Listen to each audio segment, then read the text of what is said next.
आज हम लोग पढ़ते हैं सोशल स्टडीज़ क्लास 7th का। और यूनिट का नाम है आवर इन्वायरमेंट। और आवर इन्वायरमेंट यूनिट का फर्स्ट चैप्टर है कंपोनेंट्स ऑफ इन्वायरमेंट। तो आइए देखते हैं कंपोनेंट्स ऑफ इन्वायरमेंट। इसमें हम लोग क्या क्या सीखेंगे। इसमें हम लोग इन्वायरमेंट के बारे में जानेंगे और स्पेयर्स ऑफ इन्वायरमेंट के बारे में जानेंगे और कैसे ये हमारे कंपोनेंट इन्वायरमेंट का कैसे इंटरडिपेंडेंस है इसके बारे में जानेंगे और ह्यूमन इन्वायरमेंट के बारे में जानेंगे हम लोग। let us get let's get started. The earth is the home of human beings and other living organisms. This is possible due to the presence of favorable living conditions which make up their environment. अर्थ क्या है? अर्थ human being और जितने सारे living organism सबका क्या है, एक habitat है, एक घर है। और ये ऐसा पॉसिबल इस वजह से है क्योंकि यहाँ पे सभी जितने सारे ह्यूमन बीइंग्स हैं और जितने सारे ऑर्गेनिज्म हैं सब के लिए एक फेवरेबल कंडीशन है जो हमारे इन्वायरमेंट में है, नहीं जो सब मिलकर हमारे इन्वायरमेंट को बनाता है। What is environment? The terms environment refers to the surrounding और condition within which a person, animals और ए प्लांट एग्जिस्ट। इन्वायरमेंट जो टर्म है ये क्या है? एक सराउंडिंग या एक कंडीशन है, एक सराउंडिंग और बोले कंडीशन जिसमें क्या हो, जिसमें कोई भी पर्सन, एनिमल्स और प्लांट क्या करता है, एग्जिस्ट करता है। It is a combination of a natural and human made phenomena. ये क्या है, किसका कॉम्बिनेशन? इसमें या तो नेचुरल हो या ह्यूमन मेड फेनोमेना, जो भी घटना है वो उसमें शामिल हो। Natural environment means both biotic and abiotic condition existing on earth. Natural environment का मतलब हुआ कि इसमें बायोटिक और एबायोटिक कंडीशन भी इसमें शामिल होगा अर्थ का। और बायोटिक एबायोटिक क्या होता है तो आगे हम लोग इसके बारे में पढ़ेंगे क्या होता है। Human environment refers to activities creation and integration among different human beings. ये ह्यूमन इन्वायरमेंट है, उसमें हम लोग क्या करते हैं, बहुत सारे एक्टिविटीज़ करते हैं, क्रिएशन करते हैं, नहीं इंटीग्रेट करते हैं। डिफरेंट ह्यूमन बींग्स अपना क्रिएशन कर रहा है, एक्टिविटी कर रहा है, वो सारा चीज़ ह्यूमन इन्वायरमेंट में आएगा वो। The natural elements such as mountains, rivers, vegetation, animals, etc. are created by the nature. Natural element जिसमें कि माउंटेन्स आता है, रिवर्स आता है, वेजिटेशन का मतलब कि वनस्पति, पेड़ पौधे, एनिमल्स, ये सब क्या होते हैं, ये सारे क्रिएट करते हैं एक नेचर को। This is called natural environment, जिसको हम लोग नेचुरल इन्वायरमेंट बोलते हैं। It includes the biotic and abiotic components. इसमें क्या होता है, क्या क्या शामिल है इसमें? बायोटिक और एबायोटिक कंपोनेंट्स शामिल है। The natural elements such as agriculture, industries, settlements, means of transport etcetera are created by the human beings. Therefore, it is called human made environment. Human beings developed these features to live comfortable in their environment. ये जो natural जो element है, जैसे agriculture है, industry है, settlement, ये सारे means of transportation, ये सारा क्या होता है, ह्यूमन बींग्स के द्वारा ही क्रिएट किया गया है, इसलिए इसे ह्यूमन मेड इन्वायरमेंट कहेंगे। और ये डेवलप इसलिए किया गया, इन सारे फीचर और डेवलप इसलिए किया गया ताकि एक ह्यूमन बींग्स अपने इस इन्वायरमेंट में अपने कंफर्टेबली क्या करे, वो रह सके। The two types of environment interact with one another. दो तरह का इन्वायरमेंट होता है जो क्या करता है, इंटरेक्ट करता है। They change in of the time from place to place due to the natural process of human activities. ये जो चेंज होते हैं इस कोर्स में टाइम टू टाइम क्या होता है, चेंजेज आते हैं। ये प्लेस टू प्लेस क्या करते हैं, इसमें चेंजेज आते हैं, एक नेचुरल प्रोसेस और ह्यूमन एक्टिविटीज इसमें शामिल होता है। Natural environment of an organism consists of those elements that are provided by the nature. Natural elements एक ऐसा इन्वायरमेंट, एक नेचुरल इन्वायरमेंट का मतलब ये हुआ कि एक ऐसा इन्वायरमेंट जिसमें कोई ऑर्गेनिज्म क्या हो उसमें शामिल होता है, और ऐसे एलिमेंट इसमें शामिल होंगे जो कि नेचर के द्वारा प्रोवाइड किया गया। The natural environment is made of two kinds of component. दो तरह से नेचुरल कोई भी इन्वायरमेंट है वो दो तरह से बना होता है, या तो बायोटिक कंपोनेंट होगा या तो बायोटिक कंपोनेंट होगा या अबायोटिक। अबायोटिक मतलब, बायोटिक मतलब कि लिविंग थिंग्स का, अबायोटिक हो गया non living components. Let us briefly discuss them. हम लोग डिस्कस को करते हैं बायोटिक और एबायोटिक को। Biotic, the biotic components comprises living beings like micro organism.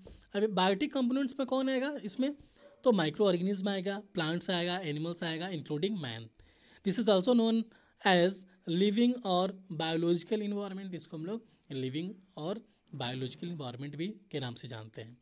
Abiotic component, the abiotic components comprises the inorganic or non-living things in the environment based on the physical states and characteristic they are divided into।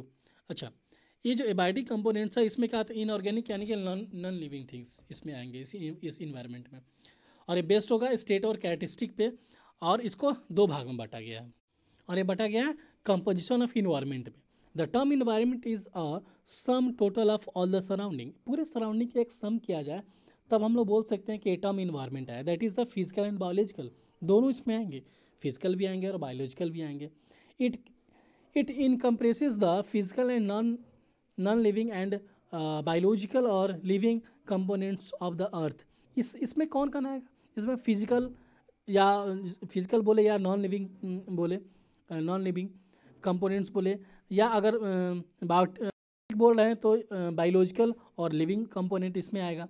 Abiotic components include soil, water and air which tends to make up the lithosphere, hydrosphere and atmosphere respectively.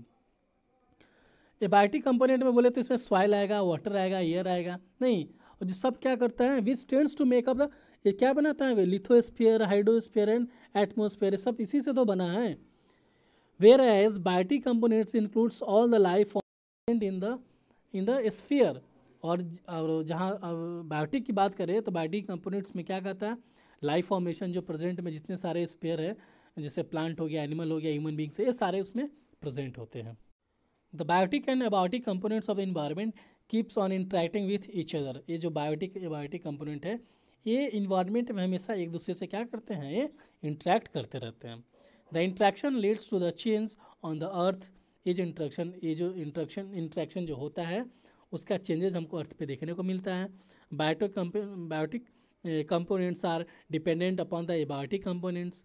जितने भी biotic component है वो सब abiotic component पे क्या है, वो निर्भर करते हैं। जैसे कहने का मतलब कि प्लांट, एनिमल्स, स्पीसीज सब क्या है, डिपेंड करता है लैंड पे, सॉइल पे, एयर पे। और ये क्यों करता है, for their growth and development, अपने ग्रोथ और डेवलपमेंट के लिए। Plants required carbon dioxide and sunlight to make their food.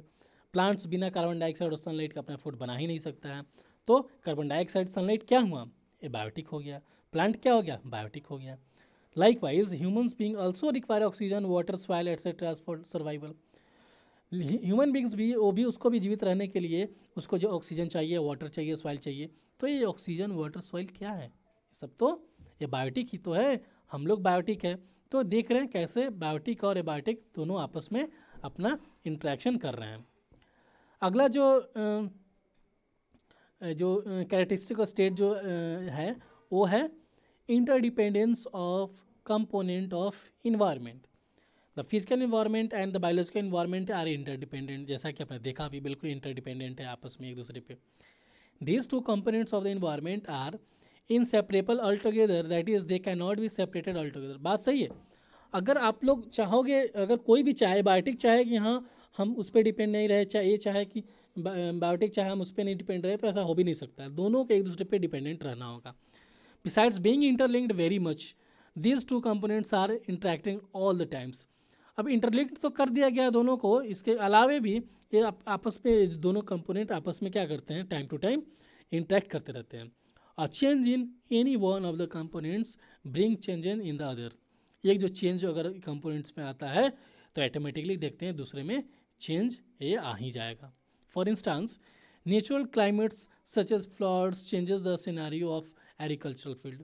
देखते हैं ना कि नेचुरल क्लाइमेट जो है, नेचुरल क्लाइमेटीज जो है, जैसे कि फ्लड जो आता है तो क्या करता है, पूरे हमारे एग्रीकल्चर फील्ड का क्या करता है, सिनेरियो ही चेंज कर देता है। सब जगह पानी उनी आ जाता है, जितने सारे मेरे क्रॉप्स, हम लोग क्रॉप्स, तो सब क्या हो जाता है, वो बर्बाद हो जाते हैं। However the physical environment and the biological environment are not static. नहीं, फिर भी फिजिकल इन्वायरमेंट जो है और बायोलॉजिकल जो इन्वायरमेंट है वो स्टैटिक नहीं, स्थिर नहीं है। They are extremely dynamic in nature. वो क्या है, डायनेमिक है नेचर में, एकदम बदलते रहते हैं।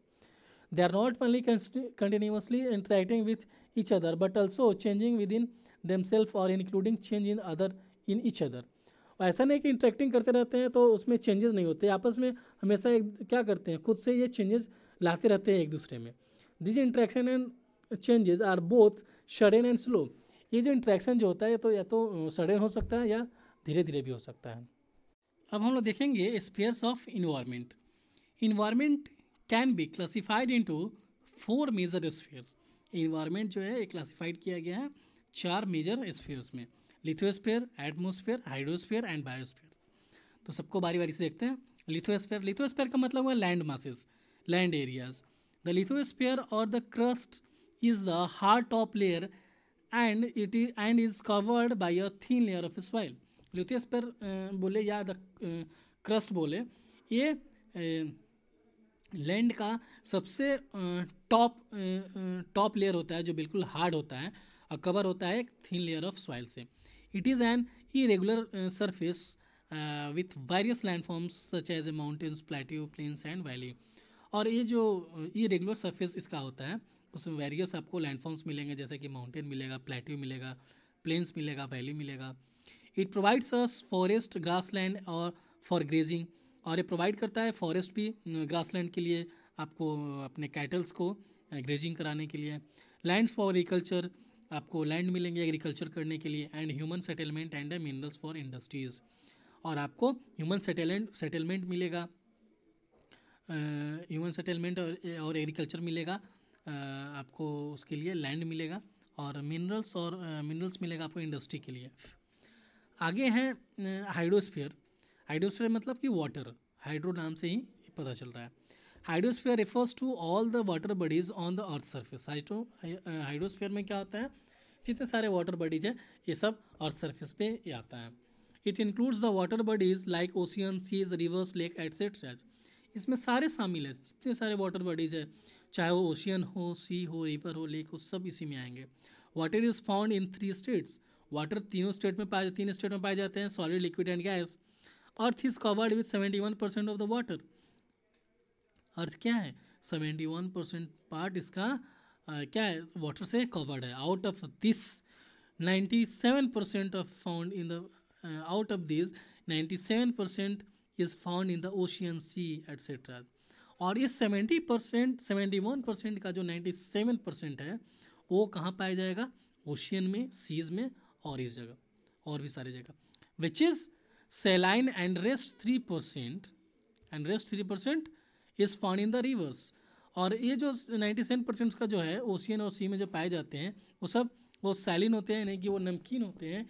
And rest 3% is found in the river, streams, lakes and ice caps और ग्लेशियर। और 3% जो है वो पाए जाते हैं रिवर्स में, स्ट्रीम में, लेक्स में, आइस कैप और ग्लेशियर में पाए जाते हैं।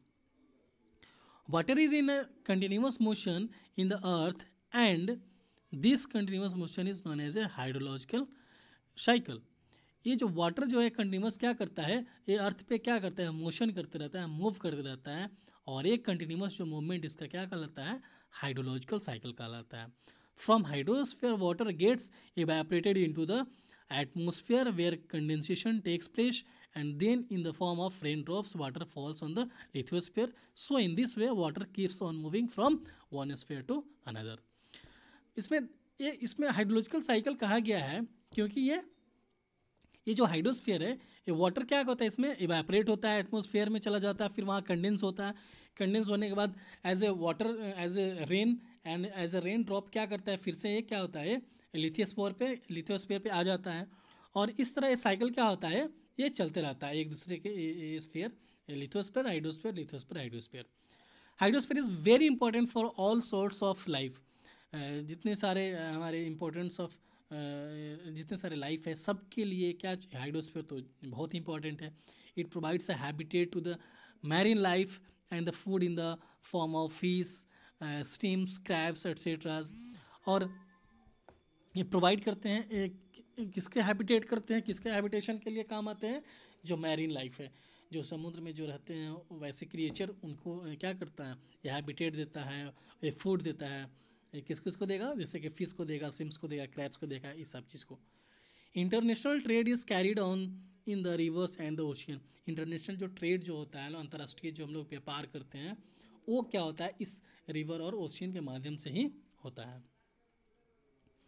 Atmosphere, the atmosphere is the layer of air that surrounds our earth. ये जो एटमोसफियर है एक तरह से एक लेयर है जो हमारे पूरे अर्थ को क्या किया है, सराउंड किया हुआ है, ये चारों तरफ से सराउंडेड है। इसी एटमोसफियर एक लेयर ऑफ एयर से एक्चुअली सराउंडेड है। The air is mixture of gases such as a nitrogen. ये जो हमारा जो एटमोसफियर है इसमें नाइट्रोजन 76% है, ऑक्सीजन 21% है, कार्बन डाइऑक्साइड 0.6% है, अदर गैसेस भी है। This layer is thicker closer to the land surface and thinner at the high level. ये जो हमारा जो लेयर है ये थिन लेयर है, thicker this layer is thicker closer to the land. Land के पास जो है वो थिकर है वो, और सरफेस जो कि ऊपर हाई लेवल पे जाते हैं तो क्या होता है वो पतला उसका लेयर हो जाता है। As you know these are the 5 main layer in the atmosphere. Mainly 5 layer है हमारे एटमोसफियर में। एक तो है ट्रोपोस्फियर, दूसरा stratosphere, mesosphere, thermosphere and exosphere.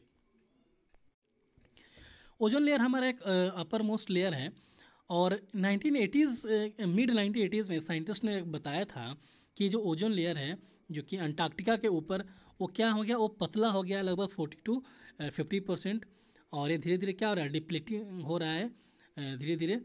और एक इमेज जो दिखाया गया नासा के द्वारा जो 2001 में अंटार्कटिका के ऊपर लिया गया था, जिसमें एक बताया जा रहा है कि ओजोन में क्या एक होल हो गया है। तो ये ओजोन लेयर के बारे में है। The atmosphere is the most important layer that helps life to survive on earth. It helps us to breathe. Atmosphere क्या है, एक मोस्ट इंपॉर्टेंट लेयर है जो हमको हेल्प करता है हमारे हमको जीवित रहने पे इस अर्थ पे, और ये हमको सांस लेने में हमको क्या करता है, हेल्प करता है। The ozone layer protect us from the harmful ultra violet rays of the sun. Planets obtain their supply of nitrogen and carbon dioxide from this layer. अब देखते हैं कि ये जो ओजोन लेयर है हमको प्रोटेक्ट करता है हार्मफुल जो अल्ट्रा वायलेट रेज जो आता है सन से, उसको प्रोटेक्ट करता है। और प्लांट और प्लांट्स क्या करता है, ऑब्टेन करता है नाइट्रोजन और कार्बन डाइऑक्साइड गैस इस लेयर से। It is here that all weathers occurrence such as storms, rain, snow, etc. take place. We obtain water from the atmosphere too. ये वहीं एक यहाँ पे लेयर है जहाँ से क्या करते हैं हम लोग, जैसे कि यहाँ पे स्टॉर्म्स पाए जाते हैं, रेन, स्नो, ये सारे यहीं पे ये सारे घटना यहीं पे होती हैं, और एटमॉस्फेयर से हम लोग वाटर भी क्या करते हैं, ऑब्टेन करते हैं। आगे है biosphere. The combination of all the above is term as a biosphere. जो कम्बिनेशन जितने सारे हम बताए ऊपर, वो सारे को टर्म अगर देख लिया है तो उसको हम लोग बायोस्फीयर बोलेंगे। Biosphere is a very small part of the earth where the land, water and air interact with each other to the sustain life. अभी जितना बताए थे बायोस्फीयर में, अभी जितना भी बात किए थे अभी लिविंग थिंग्स के बारे में, जैसे कि बायोटिक और एबायोटिक के बारे में, तो सब क्या होता है, वो सब इसमें इंटरेक्ट करते हैं एक दूसरे से। तो बायोस्फीयर का बहुत एक छोटा सा पार्ट है अर्थ पे, जहाँ पे लैंड, वाटर और एयर सब क्या करता है, यहाँ पे इंट्रैक्शन उसका होता है। All living organism found on earth are part of biosphere. जितने सारे लिविंग ऑर्गेनिज्म में सब क्या है, बायोस्फीयर का ही पार्ट है अर्थ पे। Biosphere has a great impact on the climate because it is a closely connected to the atmosphere. Biosphere क्या है, एक ग्रेट इम्पैक्ट हमारे क्लाइमेट पे, क्योंकि ये क्लोजली क्या है, कनेक्टेड रहता है हमारे एटमोसफियर से। अब एलिमेंट ऑफ बायोस्फीयर क्या है, तो the main element of the biosphere are producers and consumers. जो मेन एलिमेंट है वो क्या है, एलिमेंट्स बायोस्फीयर है, और प्रोड्यूसर इस कंज्यूमर का। प्रोड्यूसर किसको बोलते हैं, जैसे autotrophs. The producer produce their food directly from the environment, that is a plant. Environment से इंटरेक्ट करके जो डायरेक्ट फूड देता है उसको हम लोग क्या बोलते हैं, प्रोड्यूसर बोलते हैं, जिसको ऑटोट्रॉप्स बोलते हैं। कंज्यूमर का मतलब क्या होता है, जो दूसरे पर डिपेंड होता है, यानी कि, और हेटरोट्रॉप्स उसको बोलते हैं। The consumers can not produce their food directly from the environment. मतलब ये अपना डायरेक्टली इन्वायरमेंट से इंटरेक्ट करके ये अपना ये प्रोड्यूस नहीं कर सकता है। यानी कि जैसे कि क्या है, एनिमल्स, ह्यूमंस, ये सब क्या है, ये कंज्यूमर है, और ये सभी क्या है, ये सभी प्रोड्यूसर पे क्या है, यानी कि ऑटोट्रॉप्स पे हम लोग डिपेंडेंट है। The consumer are of 3 types. ये 3 इसका टाइप्स होता है। कार्निवोरस जो कि फ्लेश ईटर होता है, यानी कि जो मांस खाते हैं। हार्बीवोरस प्लांट ईटर्स जो कि पेड़ पौधे को खाते हैं। Omnivorous flash and plants eater. Omnivorous मतलब कि जो दोनों खाते हैं। Plants, animals and humans beings depends on their surrounding and on each other as well. जो प्लांट्स एनिमल्स और ह्यूमन बींग्स है डिपेंड है हमारे सराउंडेड पे, एक एक दूसरे पे हम लोग क्या करते हैं, एक दूसरे पे हम लोग निर्भर है। These relation of independence and interdependence together constitute an ecosystem।